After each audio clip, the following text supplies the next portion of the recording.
నా పేరు క్రిష్, మన channel Telugu AWS, Telugu Linux, Telugu DevOps, లేడీకి శేషగల్ రేటింగ్ అడ్మిన్. ఈరోజు మనం SVN సెషన్ 3 చూద్దాం. ఆల్రెడీ వర్క్ కాపీని గురించి తెలుసుకుని ఉన్నాం. సో ఇక్కడ విషయానికి వచ్చినప్పుడు మనం ఏదైనా చేంజ్ చేసినప్పుడు అది వర్క్ కాపీలో ఫర్ ఎగ్జాంపుల్ ఏదైనా చేంజ్ చేసినప్పుడు అప్పుడు మనం తర్వాత అప్డేట్ కొట్టి కమిట్ కొట్టాలన్నమాట. కమిట్ కొట్టంగానే ఆడ మోడిఫైడ్ ఫైల్స్ అనేది ఆటోమేటిక్గా చూపిస్తే ఓకే కొట్టంగానే మనకు సక్సెస్ఫుల్ అని చూపిస్తుంది అనమాట.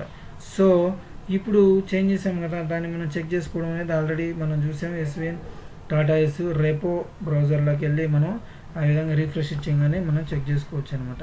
తర్వాత ఫైల్స్ని ఎలా యాడ్ చేయొచ్చు అంటే సేమ్ దేంట్లో అయితే యాడ్ చేయాలనుకుంటున్నామో ఆ ఫోల్డర్లోకి తీసుకెళ్ళి దాంట్లో వెళ్ళి రైట్ క్లిక్ ఇవ్వగానే మనకి ఫైల్ అనేది ఏదైతే అప్డేట్ చేసామో ఆ ఫైల్ తీసుకొని రైట్ క్లిక్ ఇవ్వగానే టాటాయిస్ SVN వస్తుంది. దాంట్లో యాడ్ అని ఓ బటన్ ఉంటుంది. యాడ్ బటన్ని కొట్టంగానే మనకు ఓపెన్ అవుతుంది. ఏ ఫైల్ అయితే యాడ్ కాలేదో దానికి మనం చూపిస్తుంది. సో మనం సెలెక్ట్ చేసి ఫైల్ని ఓకే కొట్టంగానే మన SVN సర్వర్కి యాడ్ అయిపోద్ది అనమాట. సో ఈ విధంగా యాడ్ చేయొచ్చు. యాడ్ చేయగానే మనం కమిట్ చేయాలి కదా, మనం ఆల్రెడీ అగైన్ అదే వర్క్ అంటే క్లిక్ చేసి SVN కమిట్ కొట్టంగానే కమిట్కి అయిపోతుంది. అంటే SVN సర్వర్కి కమిట్ అయిందని అర్థం అనమాట. సో ఈ విధంగా మళ్ళీ చెకింగ్ చేసుకునేదానికి రెపో బ్రౌజర్ని మనం ఉపయోగిస్తాం. వెరీ వెరీ ఇంపార్టెంట్ ఏంటంటే ప్రాజెక్ట్ హిస్టరీ అంటే లాగ్స్ని చెక్ చేసుకోవడం అనమాట. SVN ఆ ఫోల్డర్లోకి వెళ్ళి ఆ ఫోల్డర్ మీద రైట్ క్లిక్ ఇచ్చి SVN టాటాయిస్ SVNలోకి పోయి షో లాగ్స్ అని కొట్టంగానే మనకు లాగ్ ఫైల్స్ అనేది చూపిస్తుంది. ఫైల్స్ చూపిస్తుంది, విండో చూపిస్తుంది. ఆ విండోలో ఫైల్స్ చూపిస్తుంది. ఏ ఫైల్ మీద క్లిక్ చేస్తే ఏం చేసాము, కమిట్ చేసామా, ఏం చేసాము అన్నది చూపిస్తుంది అనమాట. సో నాకు అలా కాకుండా అండు కావాలంటే రెవర్ట్ అనే ఒక సపరేటు అది ఉందన్నమాట. అదేవిధంగా రైట్ క్లిక్ ఇచ్చి SVNలో రెవర్ట్ కొట్టంగానే అంటే ఇవి కమిట్ చేసి ఉండరు, కమిట్ చేయింది అనమాట. అంటే ఆల్రెడీ మనం కమిట్ చేయలే, అది కమిట్ చేయకుండా ఉన్నప్పుడు రెవర్ట్ అని కొట్టంగానే చేంజెస్ అన్నీ ఎగిరిపోతాయి అనమాట. ఇంతకుముందు చేసిన చేంజెస్ ఫోల్డర్లో కోడ్లో చేసిన చేంజెస్. సో ఈ విధంగా SVN అనేది మనకి ఉందన్నమాట.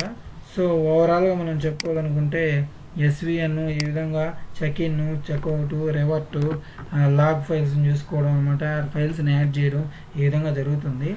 సో ఇంకా విషయం ఏంటంటే మనం ఈ SVN గిట్ ఆల్రెడీ చెప్పుకునే ఉన్నాం. SVNకి గిట్కి తేడా అయ్యింది అని మనం చూసుకున్నట్లయితే ఈ SVN సింగిల్ రిపోజిటరీ, గిట్ అనేది మల్టిపుల్ రిపోజిటరీ అనమాట.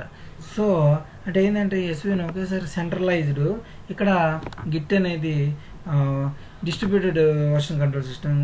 సెంట్రలైజ్డ్ కూడా ఉంది కానీ డిస్ట్రిబ్యూటెడ్ వర్షన్ కంట్రోల్ సిస్టమ్ ఉపయోగిస్తాం. అంటే ఇక్కడ గిట్లో మనం ఆల్రెడీ చూసాము, ఇక్కడ లోకల్ రెపోజిటరీ నుంచి మనం ఏ కోడ్ అయినా సరే డెవలపర్స్ లోకల్ రెపోజిటరీలో కమిట్ చేస్తారో ఆ లోకల్ రెపోజిటరీ నుంచి సెంట్రలైజ్డ్కి వెళ్తుంది అనమాట. సో SVNలో అలా కాదు, డైరెక్ట్గా సెంట్రలైజ్డ్ రెపోజిటరీ ఉంటుంది, డైరెక్ట్గా అక్కడికి వెళ్ళిపోతుంది అనమాట. సో అది ఇక్కడ చూసారంటే మనం ఫిగర్లో కూడా centralised version control system, distributed version control system అని చెప్పి చూపిస్తుంది. సో ఈ విధంగా గిట్కి SVNకి ఉంది. గిట్ కూడా అదేవిధంగా యాడ్ చేసి కమిట్ చేస్తాం, దీంట్లో కూడా యాడ్ చేసి కమిట్ చేస్తాం అనమాట. So with commit message. So ఈ విధంగా రెవర్ట్ కూడా అంతే, మనం చేంజెస్ని రెవర్ట్ ప్యాక్ చేసుకునేదానికి కూడా సేమ్గానే ఉపయోగిస్తాం అనమాట. సో ఈ విధంగా వర్షన్ కంట్రోల్ సిస్టము మనకి ఇంకా చాలా రకాలు ఉన్నాయి. మళ్ళీ చూద్దాం. Thank you very much.